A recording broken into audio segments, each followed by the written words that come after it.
and then Trump. And then Trump.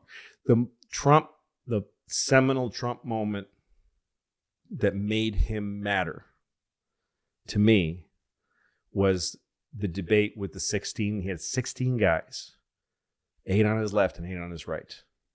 And they were, Chris Christie, Lindsey Graham, fucking Bush. Yeah. Jeb Bush. Low energy.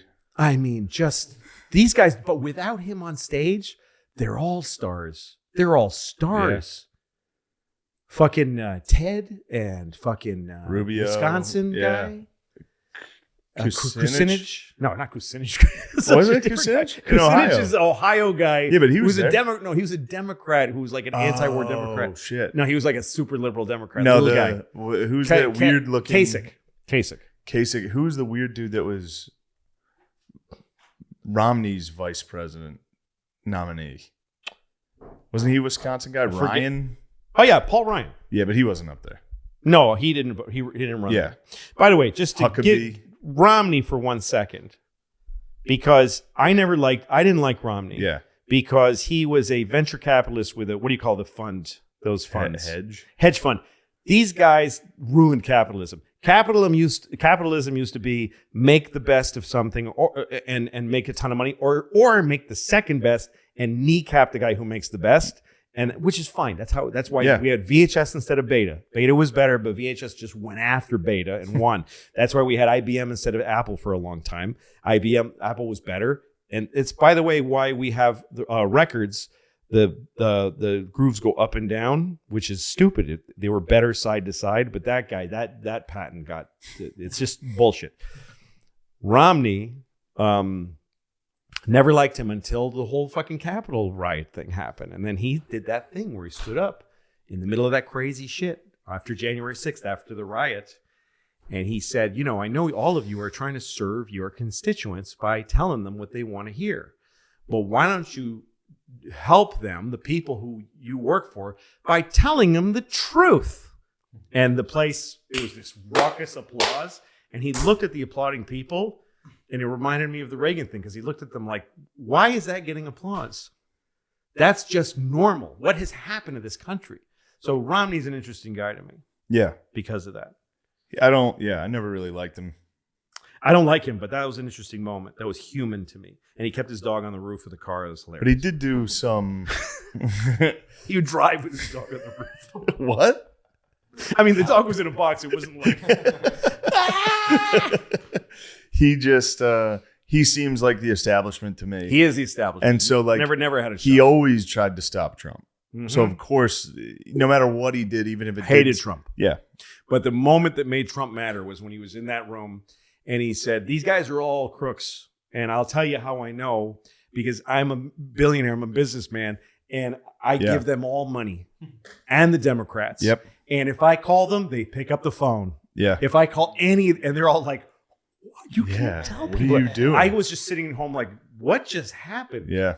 That moment was just like you could hear the country go, what the fuck is going on here? And every time he spoke at those debates, and you just saw those guys less and less peeling off whoever was closest, and you saw him turn, and you saw him reveal what people were over time. Also, I remember Lindsey Graham saying, after Trump said some really super fucked up thing, I forget which one. Lindsey Graham said, for any of us looking for an off-ramp, this is probably the last one. And I thought, wow, Lindsey Graham's got it. Lindsey Graham gets it. And boy, that guy, what he revealed about Lindsey Graham and how fake he is and how full of shit he is incredible. Because Lindsey Graham announced to the world that this guy is a crook, he's abhorrent, that he's against everything that he's for. And then he defended him, and he loved him, and he just kissed his fucking ass. Every one of those guys. They're just so full of shit. He was up there destroying Chris Christie. Destroying him. He ruined his political career. Chris Christie was supposed to be something. That guy, I think, might be president. And then... I think Chris Christie might be president. I think... Chris Christie has had a journey. Same as Nixon did. Nixon was toast. He had to give a speech on TV saying, I'm keeping the dog that I shouldn't. He had to give the checker speech, and then he ended up being president twice. It didn't end well. But Chris Christie has had a fucked up life, but he's also had real, like his, drug addiction in his family. That he gave one speech about drug addiction that was like off the cuff. That's like one of his best moments. It was passionate. He's another guy that I met, barely.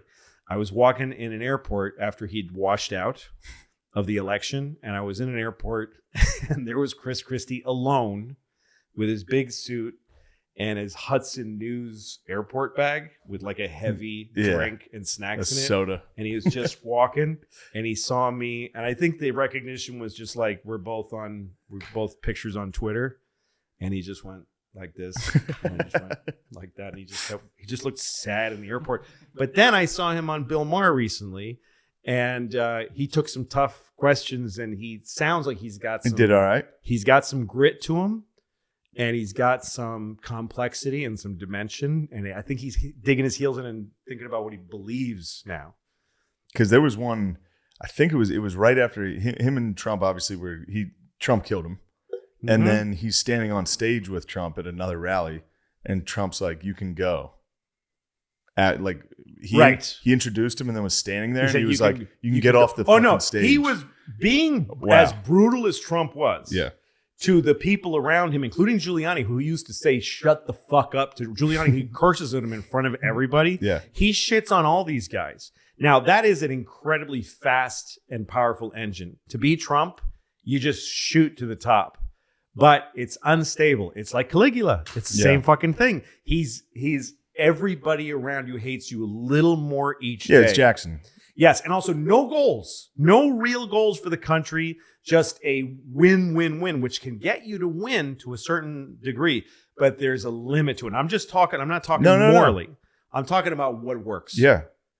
And I think that he's come to a critical place. I don't know if he'll win again. I don't even think he's going to run. I don't think he'll be president. I think DeSantis is going to run. But I don't know anything.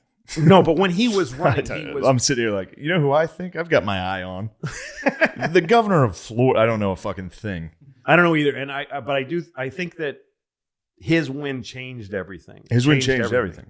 And maybe for the better. Everything has both sides. Yeah. Every single change that comes to your life has both sides, good and bad. It has pain and healing. And if you resist pain, you're not going to get the healing. If you try to freeze the moment of happiness, you're going to miss the sad on the other side, which you need. You need it. Otherwise, you're not living in the real world. But the thing I would have said to who was just talking about Trump, the thing about these guys is, this is what I think about Christie. Okay, he's got an idea in his head of who he is and what he believes in. That's what I feel when I see him talk now.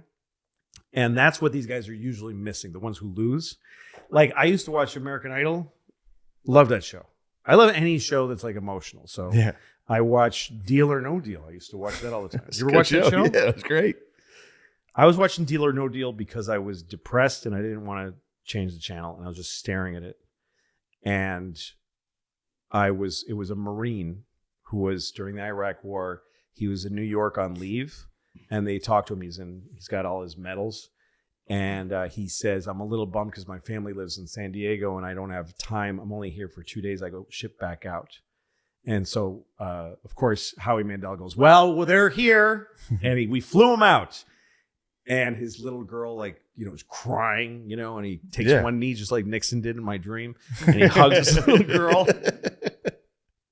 She's crying and he's crying. It's huge. Yeah. I'm sitting there, I'm starting and my lips trembling. Of course. And then they do the crazy Deal or No Deal, which is America. Fucking losers. Just keep going, keep going, keep going. And there's always this moment where they're like, and the guy's going, oh my God, this is it. You've got $250,000, but you could get 10 million. And the guy's like, oh, and then he goes one step too far and the lights come on and it's depressing. Back to Iraq, motherfucker. Yes. Well, that's what usually happens. Yeah. But whenever somebody hits, I'm going to take, everybody's going, don't, keep going. He goes, no, I'm stopping here. Yeah. They always go, oh, thank God. Yeah, Thank God. I couldn't help myself. Yeah. So this was one of those moments. He had a ridiculous, if you know the game at all the little baskets were gone. They were all retired. He had like one for 10 million over here and whatever, crazy numbers. Yeah. And then one that was like $5, but 8 of them were good. Yeah. And he had something like $250,000 on the thing. And everybody's saying, go, go. And he tells them in his military way, quiet. He says to his little daughter, you understand what's happening here? You understand how likely it is, how good the odds are that if I go one more step, I could get more money? I'm not doing that with your future. And I was sobbing. I was just such a good man. He's such a good man. But I was talking about that because something else just like that. I've lost my mind at this point. Yeah, Do you remember how I got to Deal or No Deal? I was talking about Trump, and we were talking about fuck. I had a point. What's his name? Good. Christie's talking. Oh, American Idol. Yes. Whenever they sing a song on American Idol, this is crazy. I know. This is crazy. I know. And Simon and them are asking them. We fast forwarded those fucking first 10 presidents, and now it's just like American Idol. This one time. Whenever they sing a song and Simon says you were a little pitchy, whatever. Yeah. The thing I always want them to ask these kids is, do you know what that song's about? Do you know what the song is about that you're fucking singing? You know, like Clay Aiken, one of his big hits was Bridge Over Troubled Water. And he sings like a bridge over troubled water. Yeah. You know what that song is about? It's about like when you have nothing, when your life is shit, when you're down and out. I will lay myself down like a bridge over troubled water. You can walk on me. Like that's a profound and deep thing. Another one was a kid who sang I hear a train a-coming. Yeah, Folsom. Yeah, and he's singing it like this. I hear a train a-coming. Yeah. Woo! It's coming. He's literally between going, woo! It's coming around the bend. And I see the sunshine. That song is about a man who murdered somebody just to watch him. I shot a man in Reno just to watch him die. And the sound of the train, because you can picture the cigars smoking. I bet they're smoking big cigars. That it tortures him to think of the freedom. He goes, I know I got it coming. I know I can't go free, but I hear the whistle blowing, and that's what tortures me. And he says, if I had all the money in the world and I was a free man, all I would do is move that railroad a little bit further down the line so I wouldn't have to hear the whistle. Like all he asks for is that the train was a little further away, that good life was further away. And this kid is singing it like it's grace because he just wants to win. He wants to be a winner. He wants to be loved. He wants to connect with the audience. To me, that's Trump. To me, the great presidents have been guys who are like, when I got an idea, I know what I'm singing about. I know what I'm about. I know for Clinton, it was the American people. He said it all the time. I don't think the American people want that. Like he was connected because he was a son of a Vegas blackjack dealer. He was an American. When Obama was president, he was an American. So to me, Trump changed the game in a way a lot of people could have and didn't. But I think it's got limited legs. And I never thought, I think a huge mistake that the Democrats made was to shit on the people who loved him. That's a dumb fucking... Yeah, they can't stop doing it. Basket of deplorables. They can't stop doing it. It's just the stupidest thing you can do. The thing that progressives do that I've never seen in all of these years we've talked about, never seen a political movement do, is assign people to the other side. Yeah. What Clinton did, what anybody running for president, Nixon did it. You could see examples of all of them when they talked, like, especially when they started doing town halls, which was a great addition to it. They would say, somebody would stand up and say, I don't want to vote for you because I'm a Democrat and because I think you're, whatever. And they go, okay, tell me, what does that mean to you being a Democrat? Yeah. Well, the economy is very important to me, and healthcare, and I want people to be taken care of when they're older, sick. And he goes, I'm afraid to tell you, but you're a Republican. That's what people do, is like, come here. I've got the same. I'm like you. You're like me more than you understand. Now, and they hedge it. They go like, now I don't agree with my opponent's bill for healthcare, but I have the same concern as you do about healthcare. I have the same values you do. We're like, you should vote for me. But what progressives do is you actually say to them, I'm a progressive. Yeah. And they go, really? Prove it. Well, I'm for gay marriage. What do you mean gay? What do you mean marriage? Yeah. You are a Trump. They like tell other people that they belong to Trump. They give him, they push people away. They pushed everyone to him. Because the goal is not actually to win and to change the country, which is a ugly, difficult, to really change the country is a gray, difficult, boring, bureaucratic, unsatisfying, slow business. And people want to be able to make it happen like this. I can just, and they're not trying to make something happen. They're just trying to feel, they're trying to show what they think and perform what they are and just get it. And they're addicted. It's a sickness. I feel sorry for them. I don't hate people like this. It's just that they're sick. They can't stop this thing. If this doesn't bark, they start feeling sick inside. So if it's not barking, they bark at it so that it'll bark back. And that's on both sides. Yeah. That's everybody on the Trump side. That's everybody on the progressive side. Yeah. It's sick. But I feel I'm skipping over Trump because I think the whole country has been in a fevered nightmare for all the time he was president. And he was the perfect president for the time we were living. Yeah. He was, all the people that hate Trump, that really hate him, are exactly like him. And they picked him. CNN and MSNBC refused to talk about any other Republicans. Like, I wrote a dumb thing that I never should have written about Trump.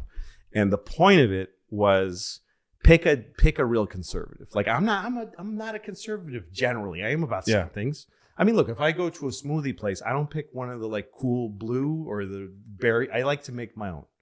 That's the way I am politically. Like bananas with some spinach and some, agave. Okay. So that's the way I am politically. But I think I wanted to say, if you're going to pick a conservative, pick a person who's going to really talk about conservative politics. There's a lot of value in that. And then let's have a real debate. Trump wasn't that to me. He was a psycho, weirdo fucking salesman, and he was extremely effective. Yeah. Fascinating, had his finger on the pulse of the people, knew how to run a rally, and then would get in his helicopter, by the way, and buzz them because he thought it was funny to watch them run in fear. He's a screwed up dude. Nah, but he did that because it was cool. He did that because it was cool, and the people down there were probably like, yes. No, he's like scaring them. Here's the thing. With Trump, to me, he's just a result of where we were politically. He was a result. He's a result. He's not the cause. And then to watch the way the left kicked and screamed the entire time he was in office, and they got their way. They got their way. And that's what bothers me, because there's a part of me that's always like, look, I'm glad he's gone so we don't have to fucking fight every single day. That was annoying. But then it's like, do I want to reward the side that fucking cried every day when they lost? Do we want to reward them with an actual result, which is they got their guy who happens to be dead? Well, I guess what I think is the only way you get out of nightmare moments in history, which happen all the time. Yeah. They come and they go, and they come and they go, and they come and they go. It's just constant. And every time you think this is all over, like I used to tell my kids and people, around me that were really upset when Trump won, hey, that's how we felt when Reagan won. And, we got a lot of good after him, and even some good out of him. And I like when people are afraid of, we're afraid of terrorism. I mean, that was all anybody cared about. Yeah. After 9/11. And I remember telling people, everybody was like, we're all going to get blown up. This is going to be the end. There's going to be many more 9/11s. And that's what we thought about nuclear war. That's what we thought about. So these kind of things do happen cyclically. And I think that the only way you get out of them is by giving up on our side, your side. And I see people doing that. I see everybody doing that. I see it in the way what you do on stage. I see it in the way when you first I remember this is the way I tell myself the story. You would go to the Comedy Cellar and you want to tell some jokes about your dad. And you'd say, my dad is a Fox News guy. And they all go, boo, because it's their place. It's New York City. And they have no shame just booing a guy. Yeah, just booing my dad. Boo! Boo! This is definitely the right move. Boo! And you would take it with your red Irish half retarded face. And you would just take it and get angry. But you'd swallow the anger and you'd continue talking about your dad. And it was hard. And you kept going to these. And you're not being Theo Vaughn playing in the South. You're in New York City. Nothing against Theo Vaughn, but you're here. And then one night you said they booed. You said, my dad's a Trump guy. I mean, he's a Fox News guy. And they said, boo. And you said, hey, all your dads are Fox News guys. And they went, oh, fuck. Yeah. And you said, and guess what? You want your dad to be a Fox News guy. And you found this common ground with them. And the thing that SNL really fucked up by not having you on there, and by the way, you wouldn't have been able to do what you do on SNL. Of course. But if you could have been your version, the thing that you do that's great is that you make fun of Pennsylvania, Fox News, Trump world because they're your family and you love them and they're part of you. And yet you hate them. You want out. You're growing up. And so, but you know how you can only make fun of somebody. I'm going back, dude. You can only, it's growing on you me. can only make fun of someone if you love them, if there's love there and you know them. And, Seth, fucking Meyers and Trump. Oh, God. There's no fun. Their jokes are crafted, but I don't give a fuck. And it's all like it's us versus those idiots. Yes, that's not fun. It's fun to watch a guy go, this is my dad. Listen, you want to know about, you want to know what's really flawed about a Fox News guy? Listen to the stories about my dad and unfortunately, you're going to like my dad. Yeah. You're going to like him.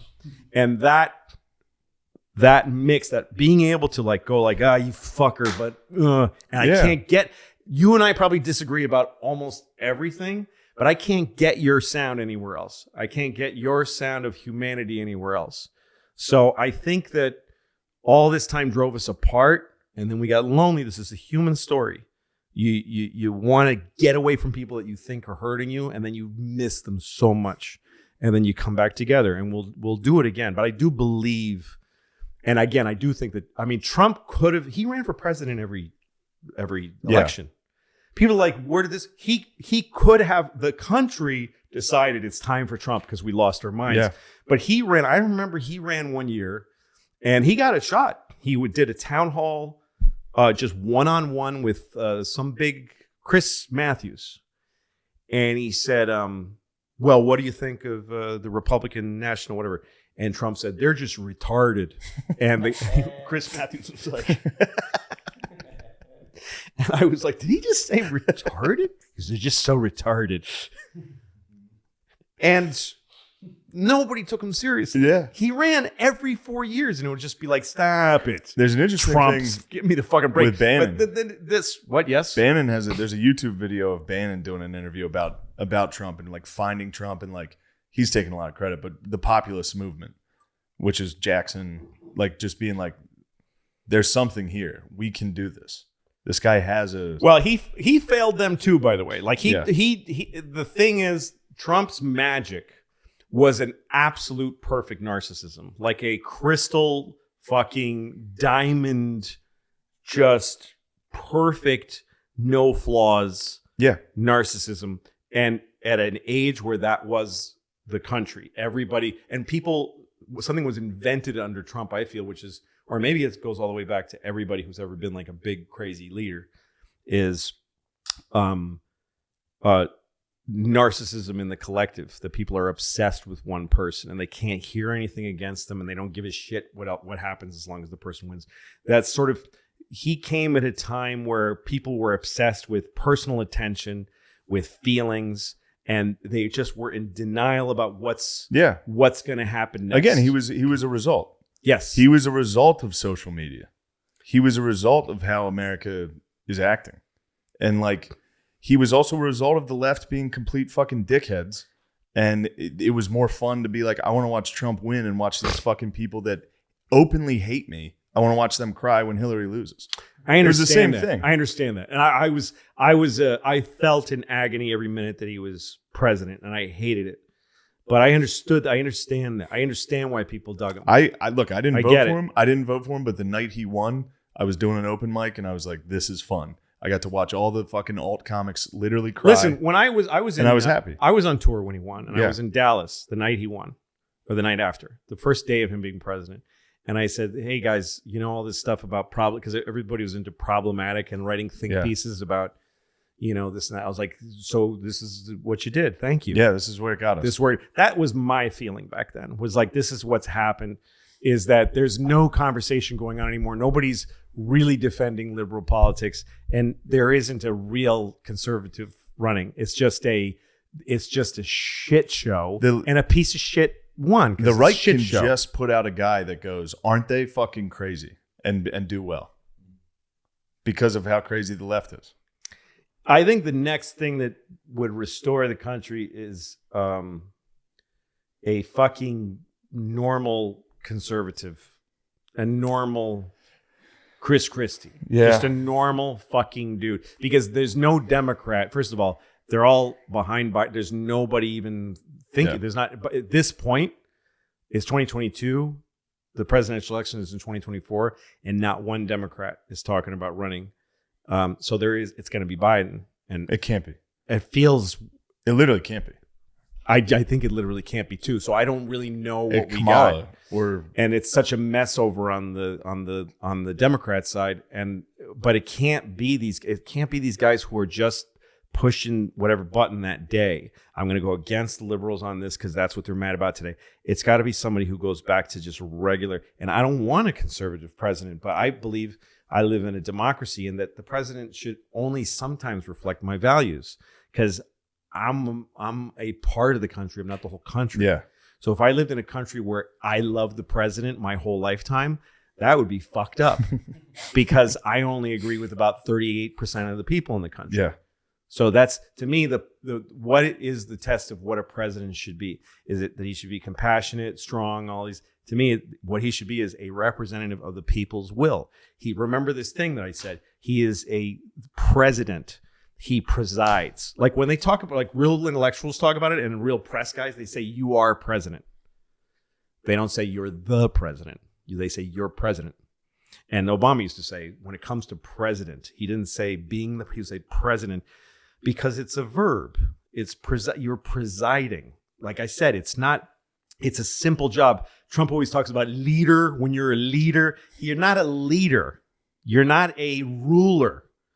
You are presiding over a process. You're presiding over a process of equals deciding things together. You're supposed to be just one of the people who was chosen to step up and run shit for a while, being told by this group of all we also voted for what to do. That's what the legislators, and then these 9 people who are looking after, making sure that it's supposed to result in the right thing and keeping the tiller in the right direction. Yeah. But it's a humble position. That's why I don't think it belongs to a guy like him. I think it's fascinating that he took it for those 4 years, and they fucking impeached him twice. If you impeach somebody and they win, it makes them stronger. I mean, Clinton proved that. It's just so fucking stupid. If it wasn't for COVID, he'd still be there. I don't know. It's hard to say. He really was running hot, and he didn't give a fuck. And that's just something's gonna get you. Same with Nixon. Same with Caligula. Just something that you left because you didn't care. Same with Putin. I mean, these guys who just they create a ball of energy that shoots so high, but it burns everything around them. And when they need someone, if you stay in politics long enough, you're going to have a moment where things aren't good. And you look to your right and somebody's like, fuck you. And you start to take a dump into the ground. Now, if you get your hold on the mechanisms hard enough, get rid of.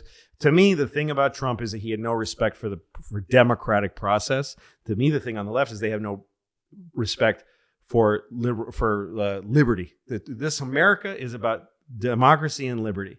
Okay. It's about that we choose amongst ourselves and that there's a working, fair democracy. And it's about you can say what you want. You can believe what you want. You can be who you want. You can have the identity you want. You can be anything you want. And no one, and the great American ideal is leave people the fuck alone. That's the one they forget. It's not about like, say this, say that. It's about leave folks alone. Let people do what they want.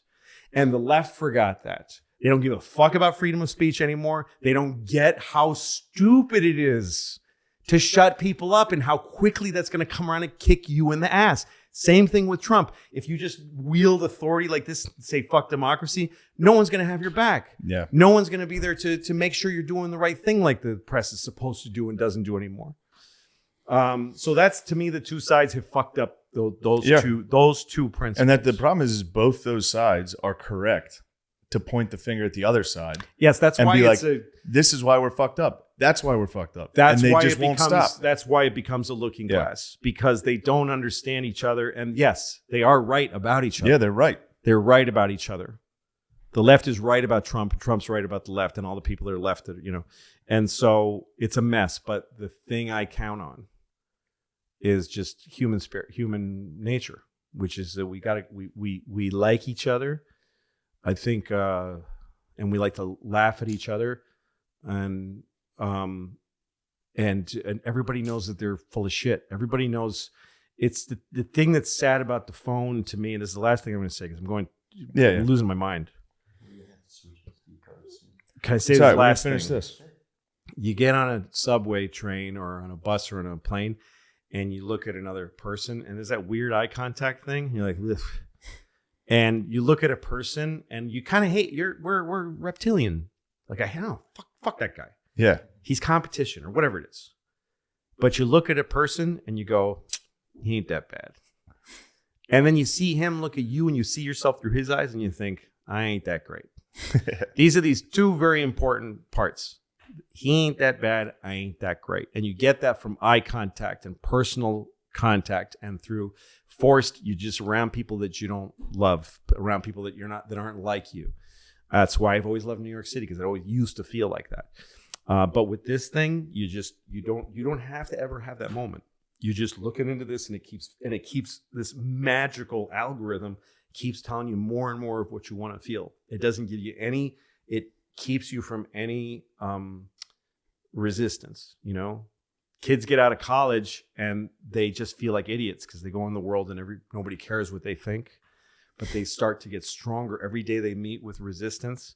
And also they start to hear shit they don't believe in and believe some of it. You know what I mean? And their world expands. But this thing takes you into a smaller world every day, smaller and smaller, further away from other people. And everybody, instead of learning and growing, everybody's becoming retarded. That's where Trump came from. And I don't know what's next. I really don't. I don't know what they're going to do. That's all I got. Hell yeah. Please don't post this. Deleted.